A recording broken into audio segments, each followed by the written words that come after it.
தென்னாடுடைய சிவனே போற்றி, என் நாட்டவர்க்கும் இறைவா போற்றி. அனைவருக்கும் அன்பு வணக்கம். யுதிஷ்டர் அவர் லோமச மகரிஷியுடன் தீர்த்த யாத்திரை கிளம்புகின்றார். அதில் அந்த மீதி இருக்கின்ற 3 சகோதரர்கள், திரௌபதி, அதுக்கப்புறம் ஒரு சில பிராமணர்கள், இவங்களோட தான் அவர் அந்த தீர்த்த யாத்திரையை துவங்குகிறார். லோமச மகரிஷி சொல்லியிருக்கார், ஏற்கனவே 2 முறை நான் இந்த தீர்த்தங்களை எல்லாம் பார்த்து விட்டேன், இப்போ 3வது முறையாக பார்ப்பதற்கு நான் வருகிறேன் அப்படின்னு. என்னதான் உங்களுக்கு பிடிச்ச திரைப்படமாக இருந்தாலும் அதுக்கு ஒரு லிமிட் இருக்கு, திருப்பி பார்த்துட்டு இருக்க முடியாது. ஆனால் அந்த தீர்த்த யாத்திரை, கோவில்களுக்கு செல்வது, இறைவனை தரிசனம் செய்வது அப்படின்றது எத்தனை தடவை பார்த்தாலும், வாழ்நாள் முழுக்க பார்த்துக்கினே இருந்தாலும், அந்த யமன் நம்மளை இழுக்கும்போது கூட ஒரே ஒரு தடவை அதோ என் கண்குளிர அந்த கடவுளை பார்த்துட்டு வந்துடுறானே, இப்படித்தான் நம்ம கேட்போம். கேட்கணும், எல்லாரும் அப்படி கேட்பாங்களா தெரியல. ஆனா எத்தனை முறை அனுபவித்தாலும் சலிக்காத ஒரு விஷயம் அப்படின்னா அந்த தீர்த்த யாத்திரை, கோவில், அந்த கடவுள். அது நேச்சுரலா நமக்கு வந்துவிட்டது அப்படின்னு நினைக்கிறேன். நம்ம கலாச்சாரம் அப்படி இருக்கின்றது. எந்த ஒரு பொருளும் தராத ஒரு சுகானுபவத்தை நமக்கு கொடுப்பது அந்த இறை அனுபவம்.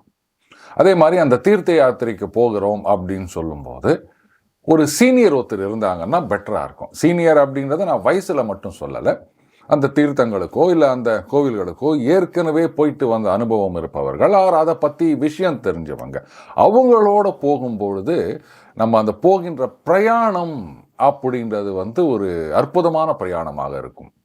அதுலேயும் சில சமயங்களில் குடும்பமாக நம்ம குலதெய்வம் கோவிலுக்கு போகிறது அப்படின்றது வருஷத்துக்கு ஒரு தடவையோ இல்லை பல வருஷங்களுக்கு ஒரு தடவையோ கூட நம்ம பண்ணுறோம்.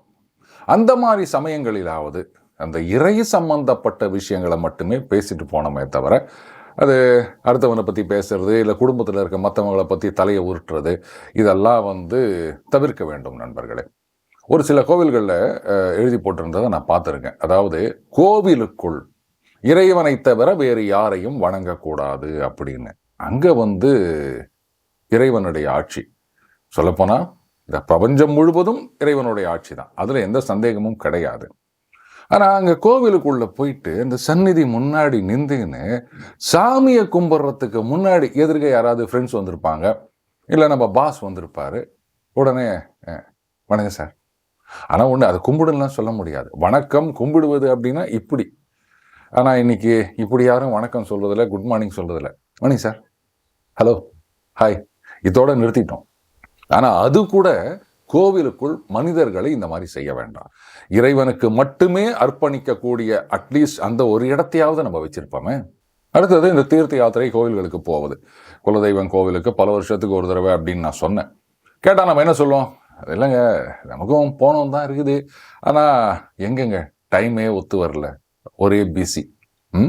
எல்லாத்துக்கும் நம்ம இந்த காரணத்தை சொல்லுவோமா? பாஸ் இன்விடேஷன் கொடுக்குறாரு, அவங்க வீட்டில் யாருக்கோ கல்யாணம் அப்படின்னு. ஒருவேளை உடம்பு முடியல அப்படின்னாலும், இல்லை சொந்தக்காரங்க கல்யாணம் எதுவாக இருந்தாலும், அதெல்லாம் இல்லை, முதல்ல பாஸ் வீட்டு கல்யாணத்துக்கு போயிட்டு அங்கே அட்டனன்ஸ் போட்டு வந்துடணும். அவர் முன்னாடி போய் மூஞ்சை காமிச்சிடணும். அவரை பார்க்க முடியாட்டா கூட அட்லீஸ்ட் அந்த வீடியோ கேமராலையாவது நம்ம மூஞ்சை காமிச்சிட்டு வந்துடணும். நாம் வந்தோன்றதுக்கு அங்கே எவிடன்ஸ் இருக்கணும். பின்ன நாங்கள் என்ன கையெழுத்தாக வாங்க போகிறாங்க? அதெல்லாம் செய்கிறோம்ல. அந்த கேவலம் இப்போ அப்புறம் ஓடக்கூடிய இல்லை ஓடிடியில் வரக்கூடிய அந்த திரைப்படங்கள் FDFSக்கு எவ்வளோ அடிச்சுக்கின்னு போகிறோம் நம்ம. அந்த ஒரு ஆர்வத்தை இந்த இறை அனுபவத்தில் நம்ம காமிக்கிறோமா? ஸோ நாம் சொல்கிறதெல்லாம் டைம் இல்லை, பிஸி அப்படின்றதெல்லாம் சால்ஜாப்புக்கு உண்மை கிடையாது. அதெல்லாம் என்ன, அப்போ நிதானமாக பார்த்துக்கலாம் அப்படின்னு நினைக்கிறோம். ஒன்று மட்டும் புரிஞ்சுக்கங்க, இதெல்லாம் பின்னாடின்னு தள்ளி போட்டுக்கினே வந்தோம்னா ஒரே ஒரு நிமிஷம் யோசிச்சு பாருங்க, பின்னாடி இதையெல்லாம் நம்மால் செய்ய முடியுமா அப்படின்னு ஒரு நிமிஷம் உட்காந்து யோசிச்சிங்கன்னா அதெல்லாம் நம்ம முன்னாடியே செஞ்சிருவோம். இப்போ யுதிஷ்டர் லோமச மகரிஷிகிட்ட ஒரு மிகப்பெரிய சந்தேகத்தை கேட்கின்றார். இது நம்ம எல்லார் மனசிலையும் இருக்கின்ற ஒரு கேள்வியாகத்தான் நான் பார்க்குறேன். அவர் லோமசர்கிட்ட சொல்றார், நான் ஒரு குணக்கேடன்லாம் இல்லை, அதாவது இந்த தப்பு தண்டா பண்ணுறவன், அந்த கேடுகட்ட குணமுடையவன் அப்படிலாம் நான் கிடையாது. இதை யுதிஷ்டர் சொல்றார். இது அவர் சொல்ல வேண்டிய அவசியமே இல்லை, நம்ம எல்லாருக்குமே தெரியும். ஆனால் பாருங்க, இல்லாத கஷ்டத்தைலாம் நான் அனுபவிச்சுட்டு இருக்கேன். யாருமே அனுபவிக்காத துன்பங்கள் எல்லாம் நான் அனுபவித்துக் கொண்டிருக்கின்றேன். ஆனால் அந்த பக்கம் அவர்கள் அதர்மத்தின் வழி செல்கின்றார்கள். சந்தோஷமா இருக்காங்க, விருத்தி அடைகிறார்கள், எல்லா சௌகரியங்களையும் அடைகின்றார்கள், எல்லா மங்களங்களையும் அடைகின்றார்கள். இது எதனால அப்படின்னு கேட்கிறார். இன்னைக்கு நாமளும் அதான் நிறைய பேர் கேட்குறோம். என்னங்க, திருடுறவன், தப்பு தண்டா பண்ணுறவன், அடுத்தவன் சொத்தை ஆட்டையை போடுறவன், ஊழல் பண்ணுறவன், இவனுங்கள்லாம் கோடி கோடியாக சேர்த்து வச்சின்னு செல்வத்தில் புரண்டுட்டு இருக்காங்க. ஆனால் நேர்மையாக நியாயமாக இருக்கவங்கெல்லாம் வந்து கஷ்டப்பட்டுன்னு எப்படி பையனுக்கு ஃபீஸ் கட்டுறது, அடுத்த மாதம் வாடகை எங்கே கொடுக்கறது, அந்த அடகு வச்சதை எப்படி மூக்கிறது அப்படின்னு கஷ்டப்பட்டுனுக்கிறோம். எதனாலங்க இந்த மாதிரி அப்படின்ற கேள்வி நமக்கு ஏராளமான பேருக்கு வருகின்றது. நேர்மையாக இருக்கவங்களுக்கு, நியாயமாக இருக்கவங்களுக்கு. திருட்டு பயிலவர்கள்லாம் இது வரவே வராது. இதுக்கு லோமச மகரிஷி ரொம்ப அழகாக ஒரு பதில் சொல்கிறார். அதாவது அதர்மம் செய்பவர்கள் அவர்கள் வந்து விருத்தி அடைகிறார்கள், அதனால் மங்களங்களை அடைகின்றார்கள் அப்படின்னா அது நிரந்தரம் கிடையாது யுதிஷ்டா. விருத்தி அடைவார்கள், ஆனால் விரைவிலேயே அது அழிந்து போகும். அதே சமயத்தில் தர்மத்தின் வழி நடப்பவர்கள் அவர்கள் விருத்தி அடைவார்கள் அப்படின்னு சொன்னால் அது நிரந்தரமாக இருக்கும். இதெல்லாம் வந்து ஒரு டெம்பரரி ஃபேஸ் அப்படின்னு தான் சொல்லணும். இந்த கெட்டவர்கள் மேலே வருவது, செல்வத்தில் பொருளுவது அப்படின்னு. முதல்ல இந்த செல்வம் மட்டுமே சந்தோஷத்தை கொடுக்கும் அப்படின்றத கொஞ்சம் ஒதுக்கி வச்சிருந்தாங்க. பணம் இருந்து என்னங்க பிரயோஜனம்? பணம் எவ்வளோ அதிகமாக இருக்குதோ அவ்வளோ சந்தோஷம் அப்படின்னு நினைக்கிறீங்களா? கிடையவே கிடையாது. அதனால கஷ்டம்தான் அதிகம். இப்படித்தான் பணம் இருக்கவங்க சொல்லுவாங்க. சரிப்பா, இவ்வளோ கஷ்டப்படுறீங்களா, இதை சுமையாக நினைக்கிறீங்களா, அந்த பணத்தை ஒன்று செய்யுங்க, அதில் பாதியை எடுத்து உங்களை சுற்றி இருக்கிற கஷ்டப்படுற ஏழைப்பாளைகளுக்கு கொடுத்துருங்க. உங்கள் கஷ்டமும் பாதி தீரும், அவங்க கஷ்டம் ஒட்டு மொத்தமாக தீந்துரும் அப்படின்னு சொல்லி பாருங்க. அதுக்கப்புறம் நீங்கள் இருக்க பக்கமே வரமாட்டாங்க யாருமே. ஆனால் பணம் வந்து உங்களுக்கு சௌகரியங்களை கொடுக்கும், நல்ல கம்ஃபர்ட்ஸ் அப்படின்னு சொல்கிறோம் இல்லையா, காரு, பங்களா, ஏசி அப்படி எல்லாத்தையும் கொடுக்கும். நிம்மதியை கொடுக்குமா, மனசாந்தியை கொடுக்குமா? என்ன சார், ஒரு பிரச்சனையும் கிடையாது. பொழுது வெஞ்சு பொழுது போனால் ஐயோ என்ன பண்ணுறது, சம்பளம் வருமா அப்படின்ற எந்த கவலையும் கிடையாது. எது வேணாலும் காசை கொடுத்தா அவங்களால வந்து செஞ்சுக்க முடியும். அவனுக்கு என்ன சார் கவலை இருக்க போகுது அப்படின்னு. ஆனால் அங்கே போய் பார்த்தா தான் தெரியும் அவங்களுக்கு என்னென்னலாம் பிரச்சனை இருக்குது அப்படின்னு. அண்டு லோமச மகரிஷி சொல்ற மாதிரி அது நிரந்தரம் கிடையாது, கடைசியில் அது அழிந்தே போகும். தேவர்கள், அசுரர்கள். தேவர்கள் வந்து தர்மத்தின் வழி போனார்கள் யுதிஷ்டா. அசுரர்கள் தர்மத்தை விட்டு அதர்மத்தின் வழி போனார்கள். அந்த அதர்மத்தினால் அவங்களுக்கு வந்து கொழுப்பு மிகுதியானது, அந்த கொழுப்புனால அகங்காரம் அதிகமானது, அந்த அகங்காரத்தினால் கோபம் அதிகமானது, அந்த கோபத்தினால் வெட்கம் இல்லாமை உண்டானது. கோபம் அதிகமாயிடுச்சு அப்படின்னும் போது எதை பற்றியும் அவங்களுக்கு வந்து இந்த வெக்கப்படுறதே கிடையாது. அந்த வெட்கம் இல்லாமை உண்டானதால் நிந்தனை பற்றிய கவலை போனது அப்படின்றார். இப்படி கரெக்டாக ஸ்டெப் பை ஸ்டெப்பாக சொல்கிறார் பாருங்க.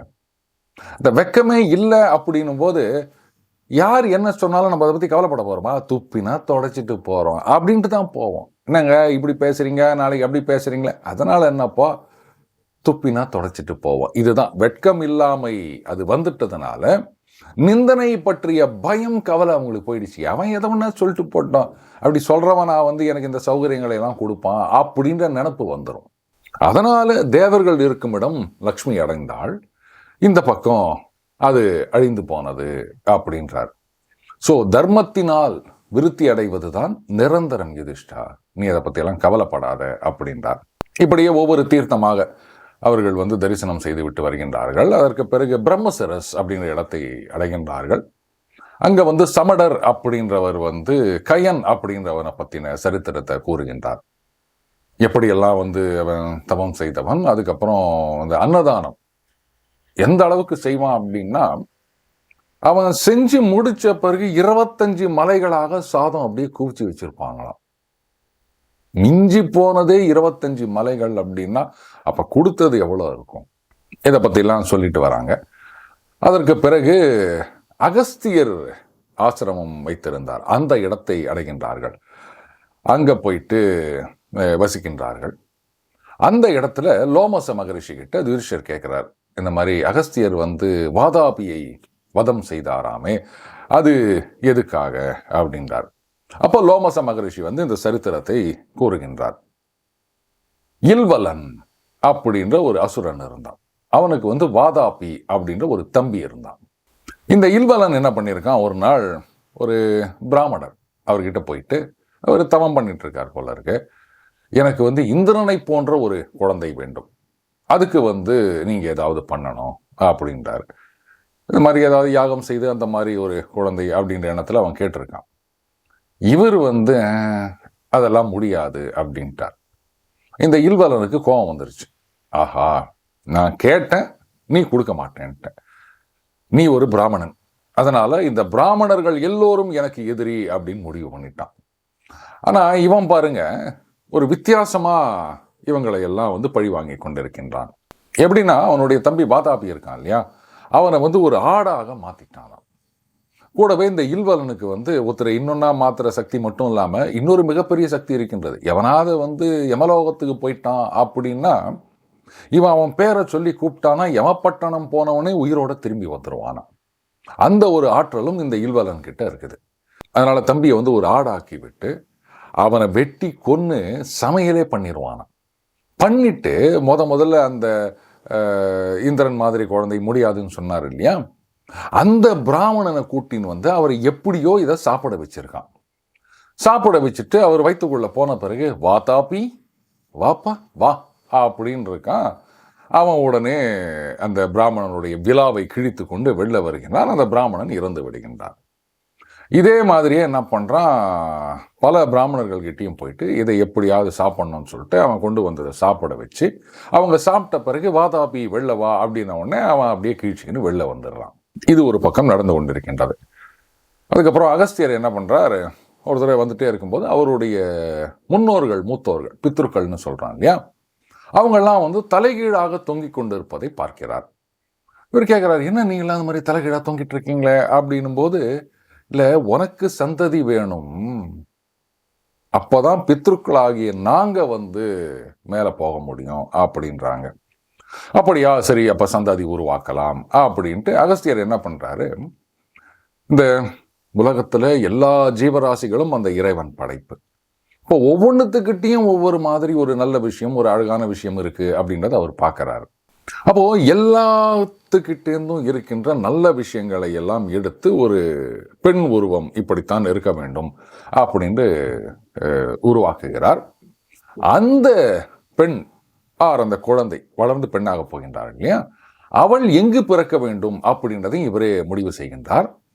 விதர்ப்ப தேசத்துல அந்த ராஜாவுக்கு இவள் மகளாக பிறக்க வேண்டும் அப்படின்னு. அதே மாதிரி அந்த ராஜனுக்கு இந்த குழந்தை பிறக்கின்றது. அந்த குழந்தைக்கு லோபமுத்திரை அப்படின்னு பேர் வைக்கிறாங்க. அவ்வளவு ஒரு அற்புதமான அழகான பெண்ணாக இருக்கின்றாள் லோபமுத்திரா. இது எல்லா ராஜாக்களுக்கும் அவளை கல்யாணம் பண்ணிக்கணும் அப்படின்னு ஆசை. ஆனா அகத்தியர்கிட்ட பயம், அதனால யாரும் வரமாட்டேங்கிறாங்க. அப்போ ஒரு நாள் அகத்தியர் இந்த விதர்ப்பராஜன் கிட்ட வரார். ராஜன், நான் உன் மகளை திருமணம் செய்து கொள்ள விரும்புகிறேன், அவளை நீ எனக்கு மணமகளாக தருவாயாக அப்படின்றார். இந்த ராஜாவுக்கு ஒரு சன்னியாசிக்கு கொடுக்கறதுக்கு விருப்பம் இல்லை. ஆனா அவர்கிட்ட போயிட்டு முடியாதுன்னு சொன்னா அவரு ஏதாவது சாபம் கொடுத்துட்டார் இல்லை எரித்து விட்டார்னா என்ன பண்றது, அவருக்கு ஒன்றும் புரியலை. அதனால ஒன்றும் பதில் சொல்லாம மகளிடம் சொல்றார், இந்த மாதிரி அவர் கேட்கிறார் அப்படின்னும் போது, அப்ப லோபமுத்ரா சொல்றா, அப்பா என்னால நீங்க படி சுமக்க வேண்டாம், நீங்க என்னை அவருக்கு மனைவியாக கொடுத்து விடுங்கள் அப்படின்றா. அதனால அவரும் ஒரு மாதிரி சமாதானம் அடைந்து, சரி மகளை சரி சொல்லிட்டா அப்படின்னு அகஸ்தியருக்கு திருமணம் செய்து கொடுக்கிறார். அகஸ்தியர் என்ன பண்ணார், லோபமுதிரை அழைத்து கொண்டு போகிறார். அப்போ என்ன இருந்தாலும் இளவரசி இல்லையா, அப்போ என்ன ஆடம்பரமான ஆடைகள் அணிகலன்கள் அதெல்லாம் இருக்கும். இவர் சொல்றார், நீ ரிஷி பத்தினிமா, அதனால இந்த ஆடைகள் எல்லாம் இனிமே சரி வராது அப்படின்னு இந்த மரவுரி தோல் இதையெல்லாம் உடுத்து கொண்டு கணவருக்கு ஏற்ற பத்தினியாக அவளும் அகஸ்தியருடன் போற இடமெல்லாம் போறான். அதுக்கப்புறம் சில காலம் கழித்து அகஸ்தியர் புத்திர உற்பத்தி அப்படின்னு லோபமுத்ரா கிட்ட சொல்லும்போது அவ ஒன்னே கேட்குறான், எல்லாம் சரிதான், ஆனா நான் என்னுடைய அரண்மனையில் எப்படி ஒரு அறையில் அந்த கட்டில் அப்படியெல்லாம் இருந்தேனோ அதே மாதிரி ஒரு கட்டில் அறை இதெல்லாம் இருக்கணும், அப்படி சேர்ந்து புத்திர பாக்கியம் உற்பத்தி செய்யலாம் அப்படின்னும் போது அகஸ்தியர் சொல்றாரு, இந்த பாரு, உங்க அப்பா கிட்ட இருக்கின்ற செல்வம் அது உன்கிட்டயும் இல்லை, என் கிட்டயும் இல்லை. இப்போ அதையெல்லாம் நான் உருவாக்க வேண்டும் அப்படின்னு சொன்னா அது வந்து தவ வலிமையை குறைத்து விடும், அதனால இது வேண்டாம் அப்படின்றார். அதுக்கு லோபமுத்ரா சொல்றா, இல்ல இதெல்லாம் வந்து தேட வேண்டிய இடத்துல தேடினா கிடைக்கும் அப்படின்னும் போது அகத்தியர் என்ன பண்றாரு, சரி நான் அந்த மாதிரி ஏதாவது செய்கிறேன் அப்படின்ட்டு நேரா ஒரு அரசனை தேடி போகிறார். அங்க போயிட்டு, ராஜா, உனக்கு பிரச்சனை இல்லாம யாருக்கும் தீங்கு உண்டாகாமல் நீ வந்து எனக்கு செல்வத்தை கொஞ்சம் கொடுப்பாயாக அப்படின்றார். அப்போ அந்த ராஜா சொல்றான், ஐயா இது பாருங்க, வரவு செலவு ரெண்டும் சரியா இருக்குது, நீங்களே பாருங்க, ஒண்ணுமே மிஞ்சுவது இல்லை, இதுக்கு மேல ஏதாவது இருந்தா நீங்க எடுத்துக்காங்க அப்படின்றார். உடனே அகத்தியரும் பார்க்குறாரு, வரவு செலவு ரெண்டும் சரியாக இருக்கின்றது, ஒன்றுமே இல்லையா அப்படின்னு. சரி நீ என்னுடன் வா அப்படின்னு அவரையும் கூப்பிட்டுக்கின்னு ரெண்டாவது ஒரு அரசர்கிட்ட போகிறார். அங்கே போன உடனே இந்த மாதிரி யாருக்கும் எந்த தீங்கும் உண்டாகாமல் அந்த செல்வம் இருந்தால் எனக்கு கொடுப்பாயாகன்றார். அந்த ராஜாவும் என்ன பண்ணுறான், இதை பாருங்க, வரவு செலவு ரெண்டும் ஒரே மாதிரி இருக்குதுங்க, இதில் நான் என்னத்தங்க கொடுக்கறது அப்படின்றான். இவரும் பார்க்குறாரு, கரெக்டாக இருக்கு. அதுக்கப்புறம் மூணாவதாக ஒரு ராஜா கிட்ட போகிறாரு, அவனும் அதே மாதிரி வரவு செலவு ரெண்டும் ஒன்றா இருக்குது அப்படின்றான். அவன் சொல்கிறது உண்மையாகத்தான் இருக்கின்றது. அப்போ என்ன பண்ணலாம் அப்படின்னும் போது யாரோ சொல்கிறாங்க, இல்லை இல்வலன் ஒரு அசுரன் இருக்கான், அவங்கிட்ட ஏராளமான செல்வம் கொட்டி கிடக்கின்றது, அதை வந்து போய் கேட்டால் அவன் கொடுப்பான் அப்படின்றாங்க. அதே மாதிரி இவங்களும் அங்கே போகிறாங்க. அகத்திய முனிவர் அங்கே போயிட்டு செல்வம் வேணும் அப்படின்னும் போது, அதனால் என்ன, அது தாராளமாக நான் கொடுக்குறேனே அப்படின்ட்டு அந்த இல்வரனுக்கு, ஆஹா ஒருத்தர் வந்திருக்காரா, சரி இன்னைக்கு செஞ்சிருவோம், கூடவே இன்னும் சிலரும் வந்திருக்காங்க போல இருக்கு, இன்னைக்கு வந்து இருந்த இடத்துலையே நமக்கு வேட்டை தான் அப்படின்னு நினச்சிட்டு மறுபடியும் அந்த வாதாபி ஆடு மாதிரி இருக்கான் இல்லையா, அவனை வெட்டி கறி சமைத்து இவர்களை வந்து சாப்பிடுங்க அப்படின்னு சொல்றாரு. அகத்தியர் என்ன பண்றாரு, எல்லாத்தையும் நானே சாப்பிட்றேன் அப்படின்னு சொல்லிட்டு, என்னமோ தெரியலப்பா, உன்னுடைய உணவு எனக்கு ரொம்ப பிடித்திருக்கின்றது, அதனால எல்லாத்தையும் எனக்கே வை அப்படின்ட்டு அதை முழுசும் அவரே சாப்பிட்டுறார். இப்போ அந்த இல்வலன் என்ன பண்றான், வாதாபி தேஜஸுடன் நீ வெளியே வா அப்படின்றான். ஏன்னா அவனுக்கு தெரியும் யமப்பட்டணம் போனவனையே வந்து இவனால் இழுத்துட்டு வர முடியும் அப்படின்னு. ஆனால் அகத்தியர் என்ன பண்றார், அவருக்கு எல்லாம் தெரிந்திருக்கின்றது, அதனால நீ வந்து ஜீரணமாவாயாக அப்படின்றாரு. முழுசா ஜீரணமாகி விடுகின்றான் வாதாபி. ஒரு பெரிய காற்று வெளிப்படுகின்றது. இப்போ இல்வலன் கூப்பிடுறான், வாதாபி வா வா அப்படின்றான். அகத்தியர் சொல்றாரு, எங்கேருந்து வர்றது, அவன் தான் முழுக்க ஜீரணம் ஆயிட்டான, இனிமே எப்படியப்பா வருவானவன் அப்படின்றாரு. இப்போ இல்வலன் எக்கு தப்பா மாட்டிக்கினா, ஆஹா முடிஞ்சு போச்சு, இனிமே வாதாபி வரப்போவதில்லை, இனிமே அவன் வந்து என்ன பண்றது அப்படின்னு. அப்போ அவன் சொல்றான், நான் என்ன கொடுக்கணும்னு நினைச்சனோ அதை சரியா சொன்னீங்கன்னா நான் தரேன் அப்படின்றான். அப்போ அகத்தியர் சொல்றாரு, இந்த மாதிரி இந்த அரசர்களுக்கெல்லாம் வந்து 10,000 பசுக்கள், அதே மாதிரி பொண்ணு அதை தரணும்னு நீ நினைச்ச, எனக்கு வந்து அதே போல 2 மடங்காக தர வேண்டும், கூடவே உன்கிட்ட ஒரு பொன்னாலான ரதம் இருக்கின்றது, அதையும் கொடுக்கணும்னு நினைச்ச அப்படின்ன உடனே அந்த இல்வலன் சொல்றான், 10,000 பசுக்கள், பொன் 2 மடங்கு எல்லாம் சரிதான், ஆனா அந்த தங்க ரதம்னு சொன்னீங்களே, அதை நான் கேள்விப்பட்டதே இல்லையே அப்படின்ன உடனே அகத்தியருக்கு கோபம் வந்து விடுகின்றது. என் வாக்கிலிருந்து பொய் வராது, தங்க ரதம் இருக்கின்றது, நீ அதை தருவதாக நினைத்தாய் அப்படின்றார். அப்புறம்தான் பார்த்தா அந்த தங்க ரதம் இருக்கின்றது. அதை வந்து இல்வனும் அகத்தியர்கிட்ட கொடுத்து விடுகின்றான். இப்போ அதையும் அந்த செல்வங்களையும் எடுத்துக்கொண்டு லோபமுத்ராவிடம் வருகின்றார் அகத்தியர். சந்ததி உருவாக்கப் போகின்றார்கள். அதே மாதிரி அவருக்கு ஒரு மகன் பிறக்கின்றான். ஆனால் சந்ததியை உருவாக்கிவிட்டு அகத்தியர் கிளம்பி போயிடுறாரு. 7 வருடங்கள் அந்த கர்ப்பம் இருந்தது அப்படின்னு சொல்றாங்க. 7 வருடத்துக்கு பிறகுதான் அந்த மகன் பிறக்கிறான். அவன் வந்து மிகுந்த தேஜஸுடன் இருக்கின்றான். என்ன இருந்தாலும் அகத்தியருடைய மகன் இல்லையா. இப்படியாக அகத்தியர் வந்து வாதாபியின் கதையை முடித்த சரித்திரத்தை லோமச மகரிஷி யுதிஷ்டிரரிடம் கூறினார். மீண்டும் அடுத்த முறை இணைந்திருப்போம். வணக்கம்.